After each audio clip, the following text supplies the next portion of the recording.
Hello dear students, welcome to अभी concept once again. English section के लिए मैं सौम्या श्रीवास्तव आप लोग की रिकॉर्डेड क्लासेस लूँगी. जिन लोगों ने मेरा लास्ट वीडियो नहीं देखा था उनको मैं एक बार फिर से वॉइस का थोड़ा बहुत आइडिया दे दूँगी और उसके बाद हम लोग आगे इसी के स्टार्ट करेंगे. ओके. वॉइस मैंने आपको बताया था कि क्या होता है. जब हम लोग कोई सेंटेंस बोलते हैं तो हमारा जो फोकस होता है वो सेंटेंस के किस पार्ट पे है, सब्जेक्ट पे है या ऑब्जेक्ट पे है. इसी हिसाब से वो दो टाइप के वॉइस होते हैं. एक हमारा होता है एक्टिव वॉइस एंड दूसरा होता है पैसिव वॉइस.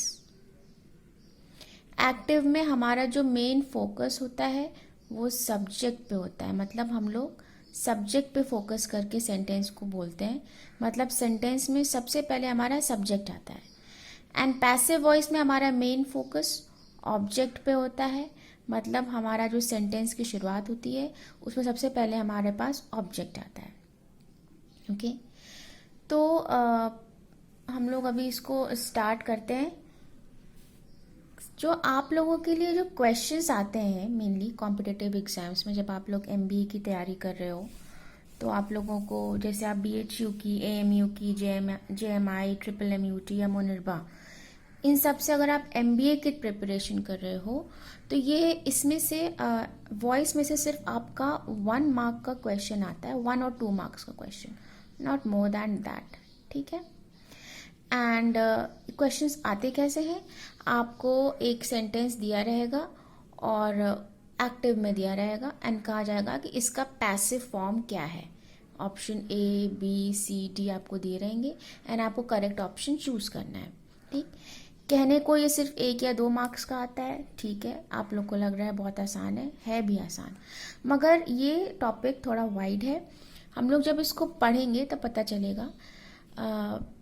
चलिए पहले मैं आपको बता दूं कि कौन से 2 मेन एलिमेंट्स होते हैं जो हमारे लिए एक्टिव से पैसिव में जब हम कन्वर्ट कर रहे हो तो ज़रूरी हो जाता है. जब हम एक्टिव वॉइस से पैसिव में कन्वर्ट कर रहे हो तो हम लोग को 2 चीज़ों की ज़रूरत होती है. एक हम लोग यूज़ करते हैं बाय का. The word by is use when we convert the sentences from active voice to passive voice. Secondly what we use is the third form of verb. आप लोग को आता होगा, पता होगा कि वर्ब के first, second, third form and ING form होता है. अगर आप लोग इस चीज़ को भूल चुके हैं तो आप लोग प्लीज़ अपनी क्लास 12 तक की कोई ग्रामर की बुक में आप देख लेना, रिवाइज कर लेना. ओके. ठीक है. तो आइए हम लोग स्टार्ट करते हैं कि किस तरह से सेंटेंसेस को चेंज करना होता है. तो पहला जो हमारे पास टेंस है दैट इज प्रेजेंट इंडेफिनिट, या इसी को हम लोग सिंपल प्रेजेंट भी कहते हैं.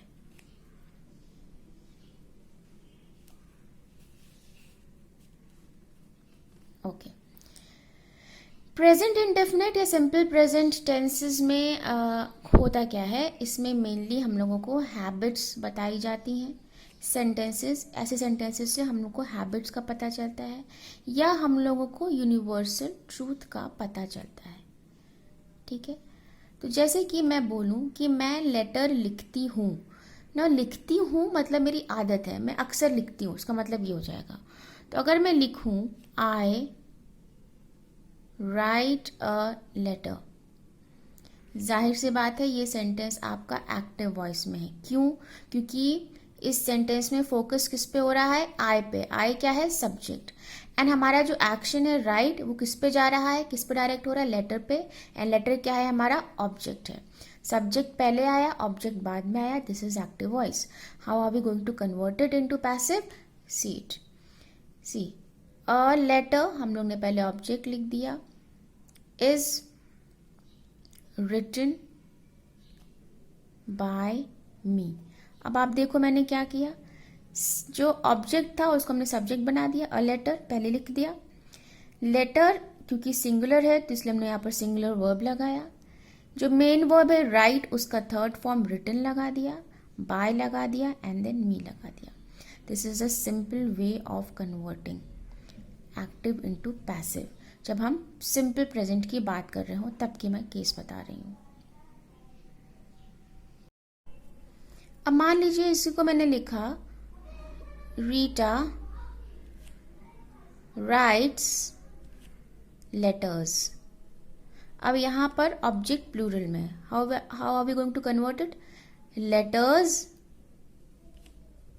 Are written by Rita. अब यहाँ पर लेटर्स क्योंकि प्लूरल में था इसलिए हमने यहाँ पर आर लगाया। तो ये आप लोग ध्यान रखिएगा, जब आप एक्टिव से पैसिव में कन्वर्ट करते हैं तो आपका जो हेल्पिंग वर्ब होता है वो आपके ऑब्जेक्ट के नंबर के हिसाब से लगेगा। मीन्स जो मेन सेंटेंस में जो ऑब्जेक्ट है इसके हिसाब से आपको लगेगा, एंड बाकी सब चीज़ सेम है, राइट का रिटन बाय का तो वो लगना ही लगना है। ठीक है, तो अभी तक इसमें कोई कन्फ्यूजन नहीं होना चाहिए आपको। मैं एकदम बेसिक से पढ़ा रही हूँ, मैं ये मान के चल रही हूँ कि जिस इंसान को कुछ भी नहीं आता होगा ग्रामर में, वो भी ग्रामर वाला सेक्शन, इंग्लिश वाला पार्ट किसी भी कॉम्पिटिटिव एग्जाम्स में, not only the exams that I have mentioned right now, इसके अलावा भी कोई भी एग्जाम में आप उसको कर पाओ, इस हिसाब से मैं पढ़ा रही हूँ। Now if I say who writes a letter, letter कौन लिख रहा है, अब इसे कैसे कन्वर्ट करेंगे? तो जब हमें हु राइट्स अ लेटर को पैसिव में कन्वर्ट करना है तो कई लोगों को क्वेश्चन, जो इंटरोगेटिव सेंटेंसेस होते हैं, क्वेश्चंस जो होते हैं, उनको पैसिव में कन्वर्ट करने में बड़ी दिक्कत आती है। तो एक बार मैं इसको फिर से यहाँ लिखती हूँ फिर मैं समझाती हूँ। हमारा सेंटेंस क्या था? Who writes a letter. इस क्वेश्चन मार्क को भूल जाइए। अगर आपको इंटरोगेटिव सेंटेंस को पैसिव में कन्वर्ट करने में दिक्कत होती है तो अभी आप इस क्वेश्चन मार्क को भूल जाइए। मान लीजिए हु कोई पर्सन है, ठीक, हु कोई पर्सन है, हु राइट्स अ लेटर, तो इसको हम कैसे लिखेंगे? A letter is written by whom, ऐसे लिखेंगे।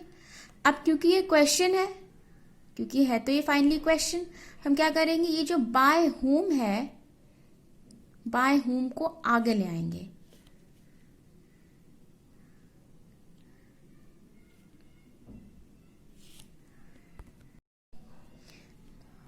इस बाय हुम को हम लोग आगे लिख देंगे, क्या हो जाएगा?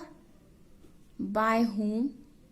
एंड आपको पता है क्वेश्चंस में जब हम लोग क्वेश्चन फ्रेम करते हैं तो इसको भी, मतलब जो हेल्पिंग वर्ब होता है वो तुरंत आता है बाद में। By whom is a letter written. फिर से देखिए, हमारे पास सेंटेंस था हु राइट्स अ लेटर, हम क्वेश्चन मार्क को इग्नोर किए पहले स्टेप में। पहले मैंने सिंपली इसको चेंज किया, a letter is written by whom, ठीक। अब क्योंकि ये है तो क्वेश्चन, इज बाय हुम और इज को मैं ले आई आगे, by whom is a letter written. इस तरह से हमने कन्वर्ट कर दिया। अब जैसे मान लीजिए एक और हमारे पास क्वेश्चन है, does he write a letter, does he write a letter. तो इसको डज को भूल जाइए पहले तो, ठीक। पहले मैं इसको मानती हूँ कि ये सिंपल सेंटेंस है, ही राइट्स अ लेटर, तो इसको कैसे कन्वर्ट करेंगे? A letter is written by him, ठीक है। मैंने पहले सेंटेंस में ये मैं भुला दी कि ये एक क्वेश्चन है, मैंने नॉर्मली इसको एक सेंटेंस की तरह ट्रीट किया। ही राइट्स अ लेटर मैंने ट्रीट किया एंड इसको मैंने पैसिव में कन्वर्ट किया, a letter is written by him. अब क्योंकि ये है तो क्वेश्चन, तो मैं क्या करूंगी, वर्ब को आगे ले आऊंगी, is a letter written by him. अब ये बन गया, ठीक है। हालांकि आपको एग्जाम में ऐसा करने की ज़रूरत नहीं है, आपको प्रैक्टिस की ज़रूरत है। एंड आप अपने आप से डायरेक्टली मतलब ये जो स्टेप्स मैंने किए हैं बीच में, ये आपको मन में करना है एंड डायरेक्टली इसको फिर चेंज करके आंसर पता करना है। इसी तरह से आप करते जाओगे, ठीक है। तो मैं ये पहला टेंस ज़्यादा डीप में बता दी हूँ आपको कि कैसे इसका कन्वर्जन होना है, जिससे कि आप लोग को आगे में कोई कन्फ्यूजन ना हो। तो इसका बेसिक फॉर्मेट हुआ क्या, जब हम लोग प्रेजेंट इंडेफिनिट को चेंज कर रहे होते हैं पैसिव वॉइस में, तो करते क्या है हम लोग, सबसे पहले जो सेंटेंस का ऑब्जेक्ट होता है वो हम लिखते हैं, ठीक है। उसके बाद में हम हेल्पिंग वर्ब लिखते हैं, फिर मेन वर्ब का थर्ड फॉर्म लिखते हैं, उसके बाद में बाय लिखते हैं एंड फिर हम सब्जेक्ट को मेंशन करते हैं। इस तरह से हमारा ये बेसिक फॉर्म हो जाता है कन्वर्शन का, ठीक है। ठीक है, अब नेक्स्ट टेंस पे हम लोग चलते हैं, दैट इज प्रेजेंट कॉन्टिन्यूअस। उसको कैसे हम लोग करेंगे आइए देखते हैं। सेकेंड टेंस हमारा है present continuous.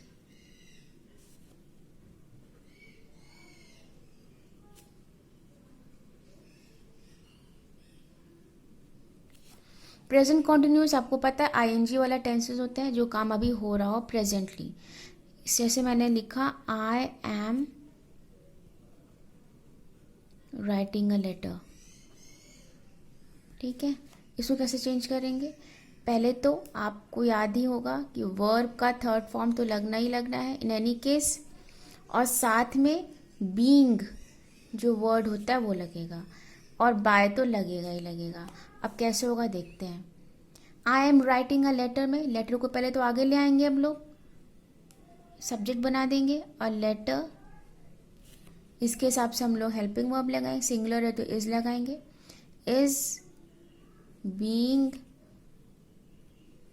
Written by, I का object me, a letter is being written by me, ठीक है।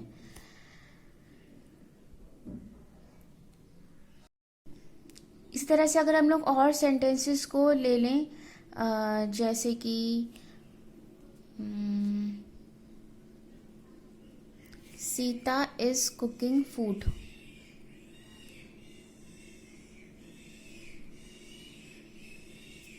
तो क्या हो जाएगा इसको, food is being cooked bye Sita, ठीक है। तो आपने देख लिया कि सिंपल कुछ नहीं करना है, बाय लगना है, वर्ब का थर्ड फॉर्म लगना है, इज तो लगेगा ही लगेगा इसके हिसाब से, एंड बीइंग लग जाएगा, आईएनजी वाले में आपका बीइंग लग जाएगा। तो अगर इसका हम सिंपल स्ट्रक्चर बताएं तो क्या हो जाएगा, पहले आप ऑब्जेक्ट लिखोगे, ऑब्जेक्ट के हिसाब से आप हेल्पिंग वर्ब लिखोगे, उसके बाद में आप बीइंग को ऐड करोगे, फिर आप वर्ब का थर्ड फॉर्म ऐड करोगे, उसके बाद बाय को ऐड करोगे, एंड फिर आप सब्जेक्ट को ऐड कर दोगे। This is the basic structure of changing present continuous tense into passive voice, okay. Now हमारा नेक्स्ट पार्ट क्या है, प्रेजेंट परफेक्ट टेंस।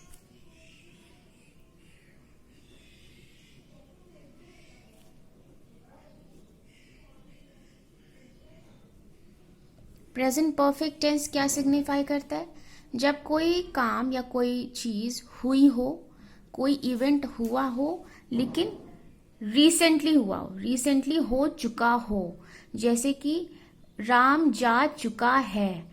अब चुका है एंड में हम लोग क्या लगा रहे हैं, वहां पर है, ठीक है। दैट मीन्स कोई वर्क हो चुका है बट रिसेंटली हुआ है, it is not past, it will not be counted into past, but it will be, हाँ हो चुका है मगर वो अभी थोड़ी देर पहले ही हुआ है, ठीक है। तो अगर मैं इसको चेंज करूंगी तो एग्जाम्पल मुझे लेना होगा, लेटर का पहले लेना ही है मुझे, ले लेते हैं। I have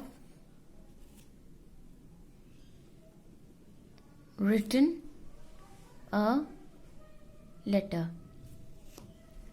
ठीक है, तो मैं लेटर लिख चुकी हूँ. I have written a letter means मैं लेटर लिख चुकी हूँ. तो इसमें क्या क्या चीज़ें यूज़ होनी है?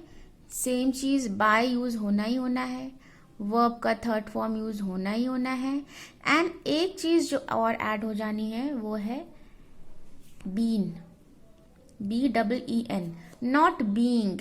This is here in past, in present continuous, we use being, BEING, BEING, and in present perfect tense we use been, BEEN, been. ठीक है, चाहे आप have लगाए हो, has लगाए, उसी हिसाब से आपको यहाँ पर मतलब has been और have been. ओके, अब यहाँ पर बहुत कंफ्यूजन होती है.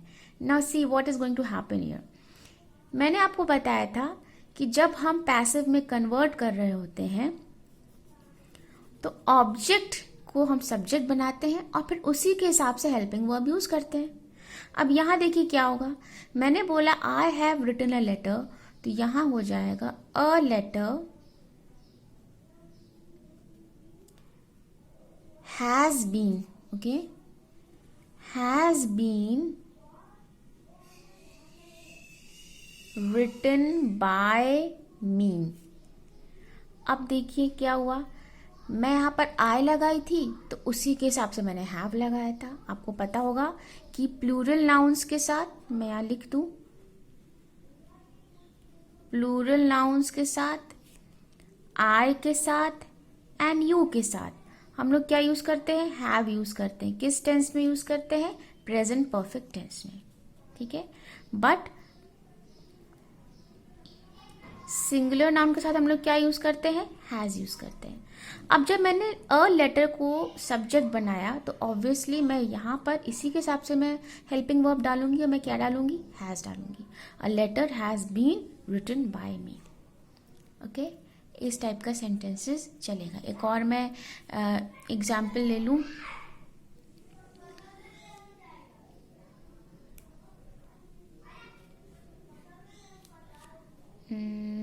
Someone has stolen my phone. Okay, so कैसे लिखेंगे इसको? My phone has been stolen by someone. इसमें एक चीज अच्छी ये होती है प्रेजेंट परफेक्ट में, मतलब परफेक्ट टेंसेस में वर्ब ऑलरेडी आपको थर्ड फॉर्म में दिया रहता है. वर्ब आपको ऑलरेडी थर्ड फॉर्म में दिया है, आपको कुछ कन्वर्ट करने की जरूरत नहीं पड़ती. तो प्रेजेंट परफेक्ट टेंस का एक बेसिक फॉर्मेट क्या होता है? सबसे पहले हम लिखते हैं ऑब्जेक्ट को, फिर हम लिखते हैं उसी के हिसाब से हैज या हैव लगाएंगे ऑब्जेक्ट के हिसाब से. Then we will add been, BEEN वाला. देन वर्ब का थर्ड फॉर्म जो ऑलरेडी हमारे सेंटेंस में दिया ही रहता है. देन बाय, एंड देन उसके बाद हमारा जो सब्जेक्ट है सेंटेंस का उसको लिख देते हैं. एंड हमारा ये structure complete. Present perfect continuous tense का हम लोगों ने 3 चीज पढ़ी.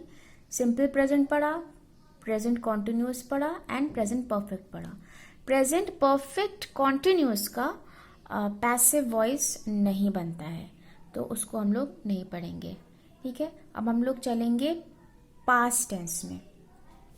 ओके,